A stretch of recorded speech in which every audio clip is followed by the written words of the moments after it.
where I delivered the welcome remarks as Governor of Cebu, since the National Council meeting was held right here in Cebu. We flew to Manila. With me was Secretary Michael Dino, Presidential Assistant for the Visayas, Dr. Jean Loreche, our Chief Pathologist at the Department of Health, Mr. Edmund Liu of the Project Balik Buhay, and General Mel Feliciano of the Chief Implementer for the Visayas. And we reached Malacanang at around 6:06. We had to subject ourselves to the health protocols such as the rapid test and all. So we finally saw the President at around 7 in the evening. And he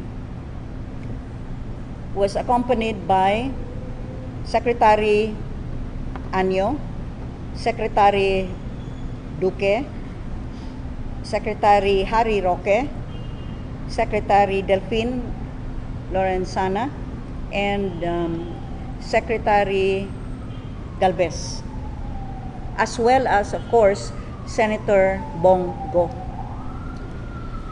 And the President stated that it seems that in Cebu, you are not following the IATF guidelines. So what is this? You have to follow. Although, on the same breath, he also said that I do recognize the help of the local government units in the implementation of policies, and it is the local government units that are actually on the ground. The President, having served as mayor himself of the city of Davao for 27 years, I know that local governance is close to his heart, and he understands how it is running a city or a province. So I explained. I believe that for most of our fellow Filipinos, you are already aware of the difference. But for those who do not, may I repeat, EO 17, subsequently supported by a provincial ordinance, states that upon arrival, ROFs and OFWs are swabbed, and this is what I told the President, and then they are brought to the hotel. They wait for 2 days. For Cebuanos, if they are tested negative, they go home to their LGUs, and they are swabbed again on the 7th day. They continue the required 14-day quarantine at home. For non-Cebuanos, we ask them to go back to their own provinces, where they shall subject themselves to the health protocols of that particular province. I said that we have not, the way I see it, Mr. President, we are in fact innovating to make it more effective for us. I also pointed out that we saw a steady increase of cases after the 5-day testing rule was implemented, where the returning Filipinos would first be brought to the hotel, and they would only be tested on the 5th day.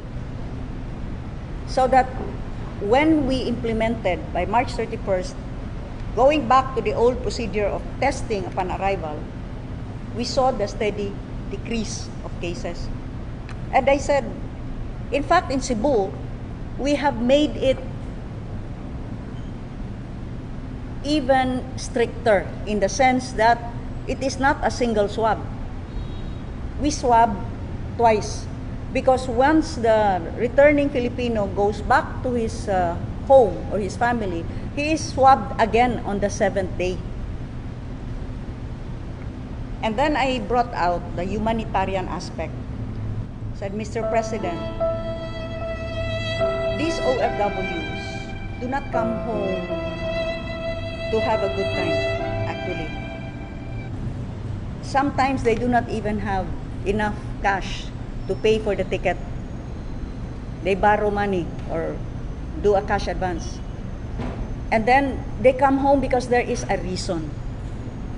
It's in times of emergency. It's either that there's a member of the family who is very sick, or someone has died and they're just trying to come home to pay their last respects and say their last goodbyes. We have to look at the humanitarian aspect here, because I know how much you love the OFWs, who we all agree are our unsung heroes. They work abroad, they go through so much hardship in order that they may make the lives of their family a little better. And in fact, they are the single, pre-COVID, they were the single biggest dollar earner for the country. Now, while this new policy would put further strain on the OWA, because instead of paying for 2 days, this policy of IITF requires a 10-day stay in the hotel, which means that would multiply by 5 the cost. Worst is the strain on returning Filipinos where there is no OWA. And they would have to pay, and they will not be paying the discounted rates of OWA. In Cebu, it's 1/4, but they would have to pay the standard hotel rates of 3,000 to 5,000. So 30,000 to 50,000, you know, that amount of cash can do so much to help their family, and yet they spend it in the hotel. I could see how the president really felt for the OFWs and the returning Filipinos. But he asked for Secretary Duque's opinion, and Secretary Duque started talking about variants, and it's really dangerous, and you know, even if they are tested, you know, they can still be, it can be a false negative, and then when they go home, they may be you know, there's the transmission. And I said, I'm sorry, but if you do not believe the first test, and that's RT-PCR, then why must we conduct another test on the 7th day? What makes the first day test different from the 7th day test? If you do not believe that if a person is negative, that is possibly false negative. What about on the 7th day? Well, you wait for that stretch. How do we monitor these returning Filipinos? We do not have enough hotel staff. How do we know they will not have interaction with hotel staff? And if they're in fact infected, they could already cause what you are afraid of, transmission. Well, you know, Secretary Anyo said, you know, well, you are probably showing that it's working, but what if other regions will do the same and nobody will follow anymore because they will have their own way? Well, my answer to that was, shouldn't it be the other way? Like, if you see something working, wouldn't it be worth it to study it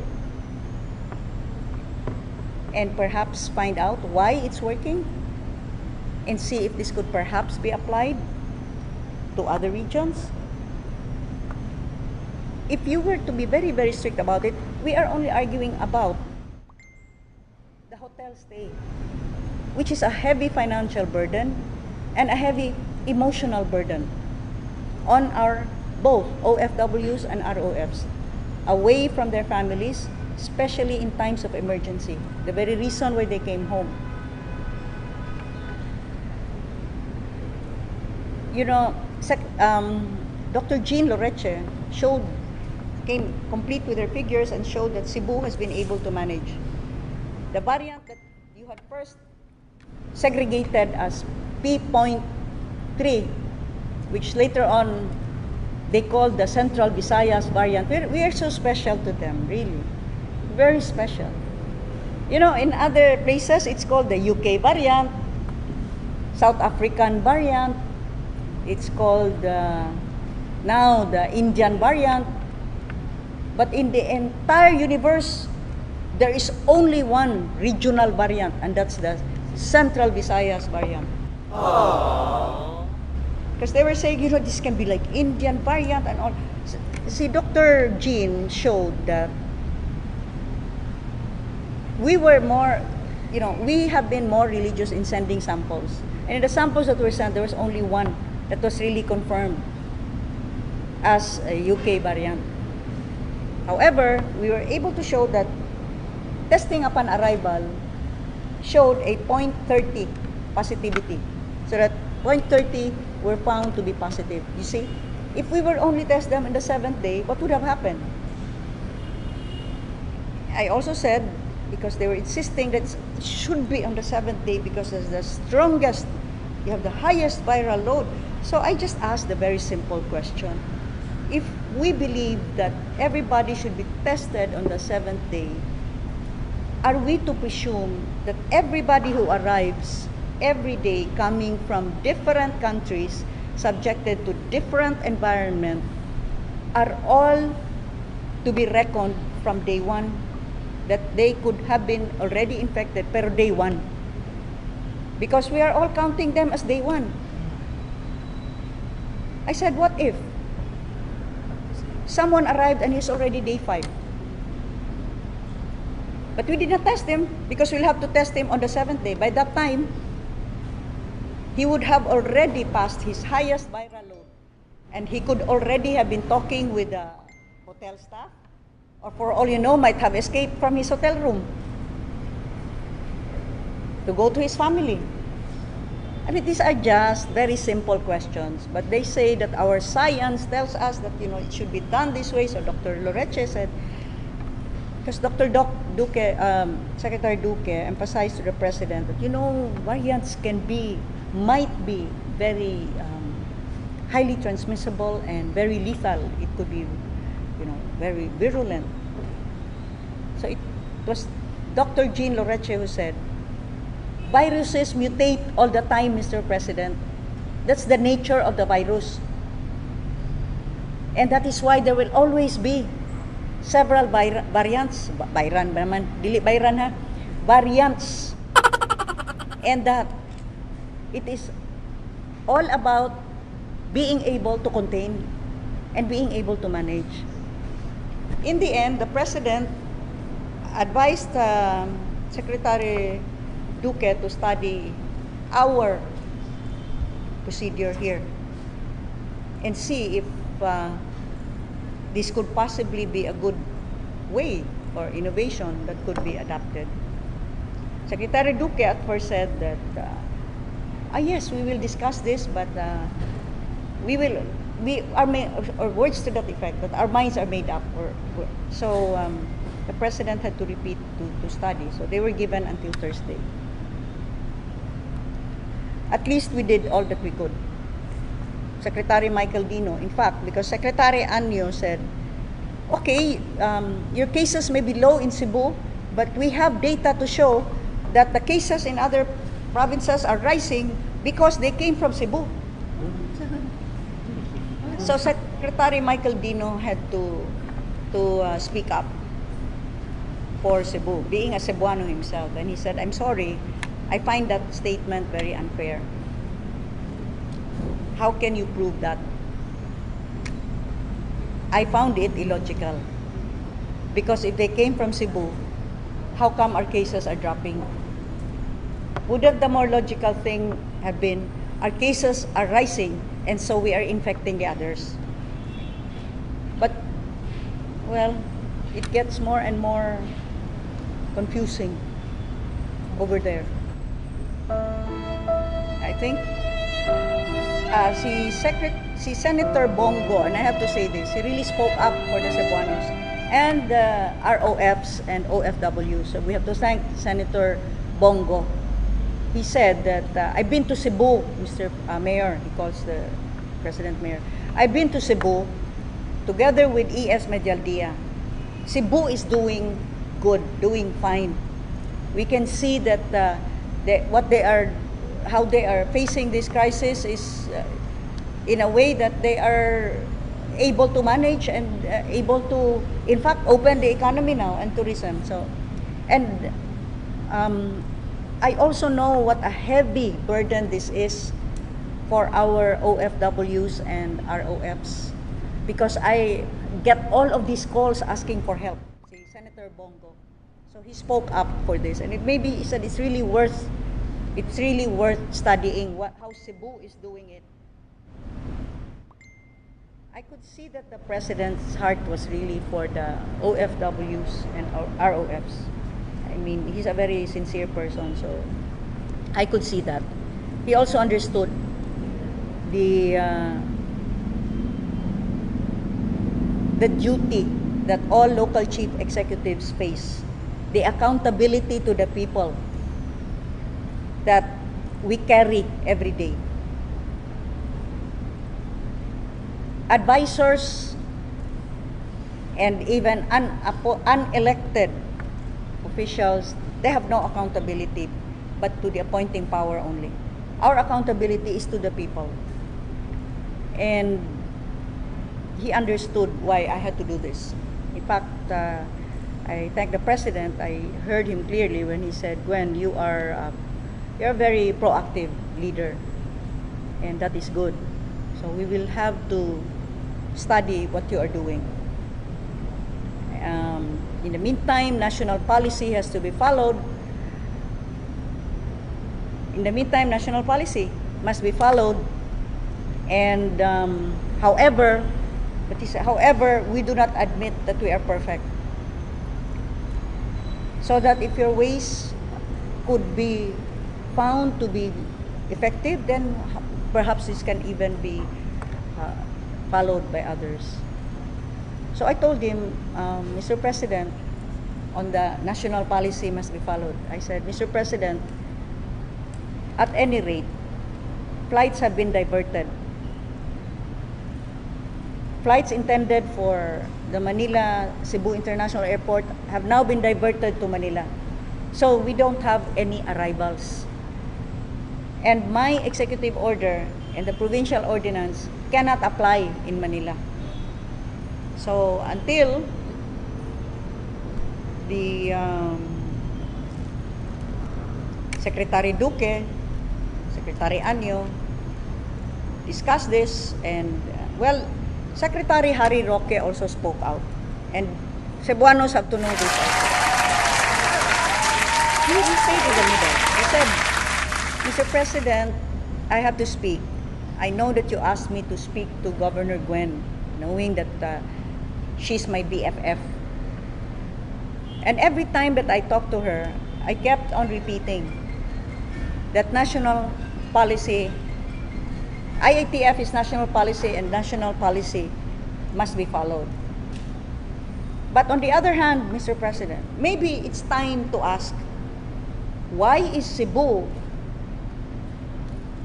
still MGCQ after a long 10 months? NCR was never able to achieve that. So what is Cebu doing? Maybe it's time for us to study how Cebu is doing it.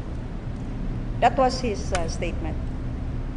In fact, I was happy because at last here is someone, a spokesperson of the IATF,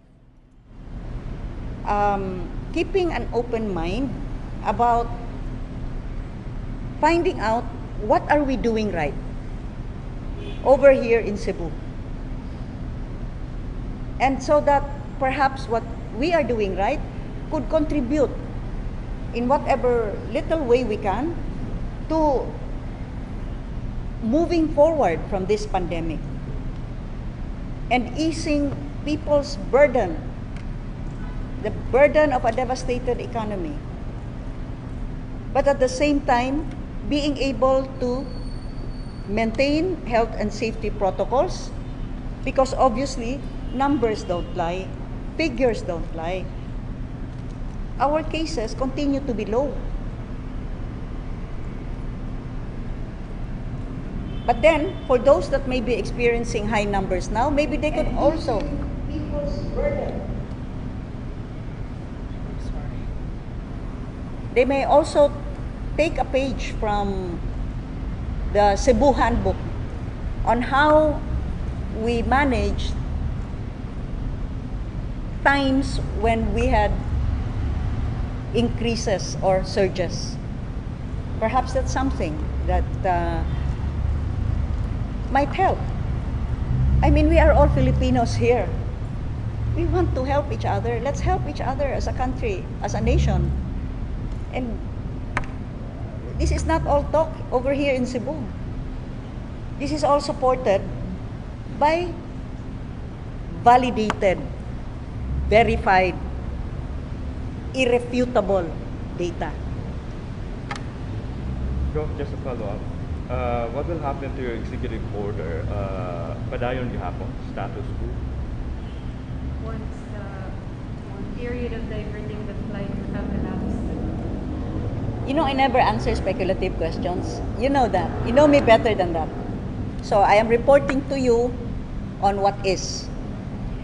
I do not want to be those that I have recently criticized, that they have with their hypothesis come up with policies that severely burden people because they have based all of this on their presumptions and speculations.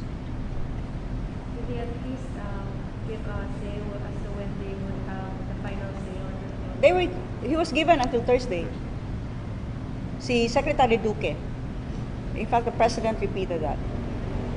So doon na ba yung meeting na hitabo ko with Secretary Doki and you? No, I don't know. He said he will confer with his advisors again. The ones who are calling us Central Visayas variant and who keep on hammering the fact that cases in Central Visayas are rising. I just want to make it very clear to the rest of those of you who are listening right now, who are watching right now, Central Visayas, I repeat, is not just Bohol or Negros. They are part of Central Visayas. But so is Cebu, and so is Siquijor. And the 4 provinces are 4 separate islands.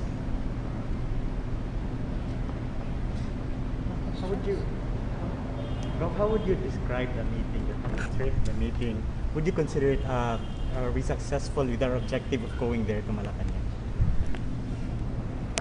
May I cautiously state that in being able to present to the President our position, why we have done it, and how everyone was on board in coming up with this policy. In fact, well represented by the presence of General Mel Feliciano himself, who is Mista of General Galvez. And of course, you have the private sector there, si Edmond Liu. And you have the scientist. If they have their science, we also have our science.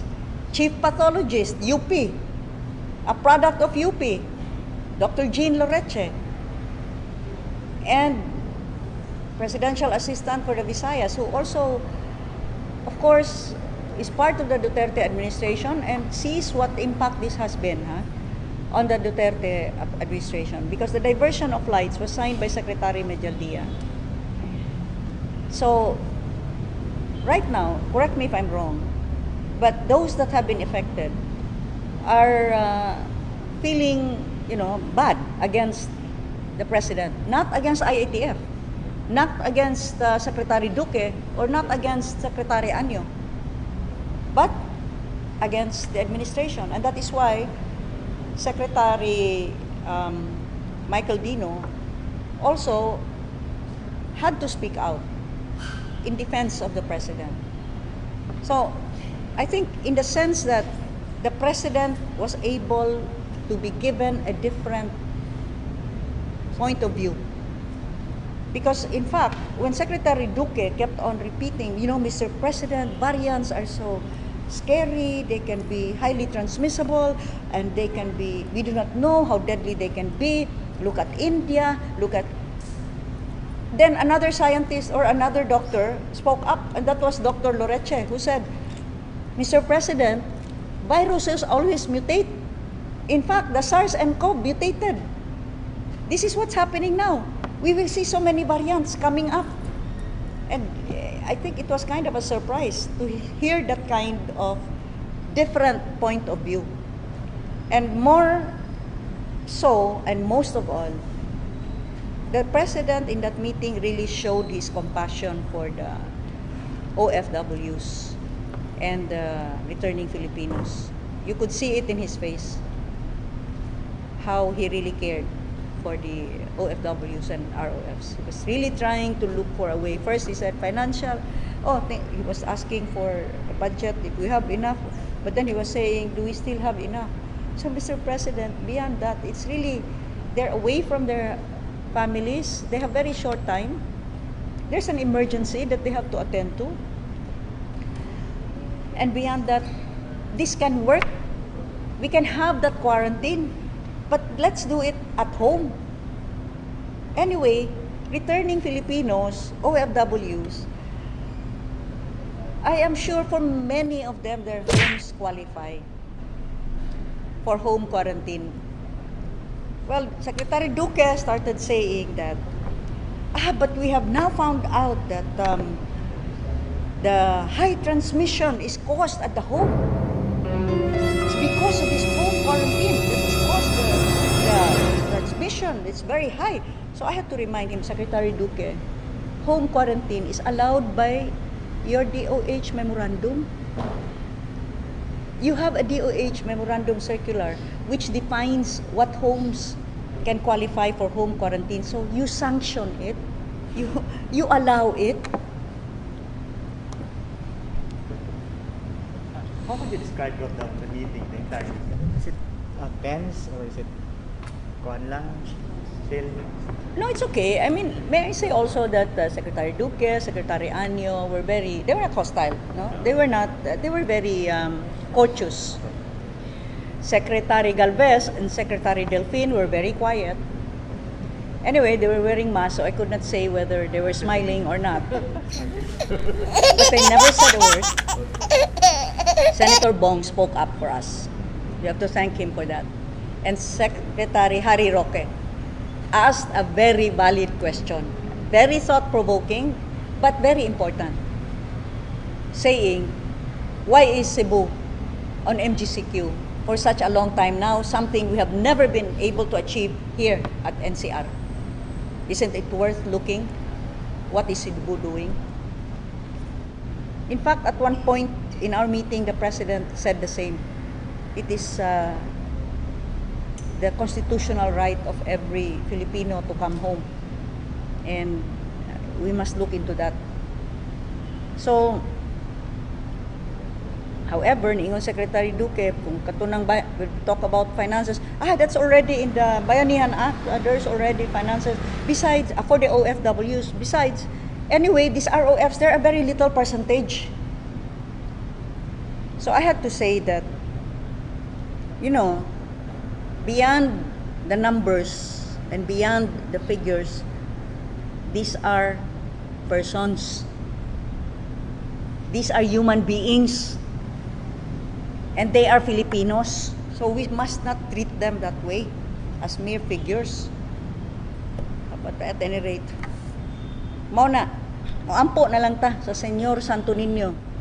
After a year of controlling people, can we just give them now that ability, that God-given right to protect themselves? Kaya wa man tingali po'y gusto nga masakit o COVID. Wa man po tingali gusto nga takdan niya iyang pamilya. Balik-balik na nato, i-boost ang immune system. You take the necessary safety and health protocols. O gunya, kung doon naman tayo sintomas, magpalayo ta, dili ta magtakod-takod. Unya, di po tam diretso sa ospital, kaya mapuno ng ospital, bisag nito lang na imong sipon. Apply the proper remedies, daghan na may nahibaw, ana. Di ba? Inom tag vitamins, inom tag daghan limonsito. Kung lain ang paminaw sa lawas, mag-unsa man ta? Unsa? Agid ko na ingog tuog. Itong mga suko ba nga dili social. Steam inhalation. So, in closing, I think especially for our OFWs and returning overseas Filipinos, you have been really monitoring the developments because you are the most affected. Some of us watching right now might say, who cares? But remember, for many other families who are living in Cebu or in other provinces or in the entire country, they have a son, or they have a brother, or they have a mother, they have someone in the family that will be affected because they are either overseas Filipino workers or OFWs, or they're located abroad, working elsewhere. They're now living there, but they'd like to come home at certain times. So many Filipino families are affected by this. So we are trying to find a way. No, we have found that way, in fact, with our system here. Custom fitting it to your situation. Not just thinking about the science, although our science seems to prove that it's working better with a direct swab upon arrival, but also taking into consideration, and this is more important, the humanitarian side of it, because you are Filipinos as well. If here, in our own country, well, in the province, we do not require an RT-PCR test anymore for fellow Filipinos arriving in the province, or for other LGUs, if they do require, and you take the test and you are negative, you're allowed to walk around. So what is the difference? Is it the variants? Then it's so much better we are able to catch it upon your arrival, so that we can test it immediately, whether you have been infected or not. But on the other hand, let us realize that there cannot be a double standard, actually, in the treatment of Filipinos. Every Filipino has a right to come home and be with his family. And so we hope that everything will work out in the end for you, our OFWs and ROFs. We pray that all will be well. Daghan kayong salamat. Maayong hapon.